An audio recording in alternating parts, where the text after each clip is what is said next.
আমার আল্লাহ যদি আমার সাথে থাকে, এই পৃথিবীর কাউকে আমার দরকার নাই। মাটির নিচে কবরেও আমার আল্লাহ ছাড়া কাউকে দরকার নাই। কিয়ামতের ওই কঠিন মাঠে যখন সব ইয়া নফসি বলবে, ওই মুহূর্তেও আমার আল্লাহ ছাড়া কাউকে দরকার নাই। এই জন্য প্রিয় ভাইরা আমার, আসুন এই জানাজার নামাজের এই গরমের ভিতর থেকে অনুভব করুন, যাকে এখন কবরে রেখে আসবো তার কিরকম গরম লাগবে। এখান থেকে তাকে কবরে রাখার পর আবার খবর যাবে বাহাদুরপুরে, এমপি সাহেব আজকে তো আবার উনি মারা গেছে, সময় আছে একটু জানাজাটা পড়ায়া যান, আবার আসবো।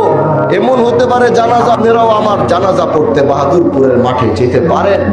এই পৃথিবী, এই হলো পৃথিবীর নমুনা।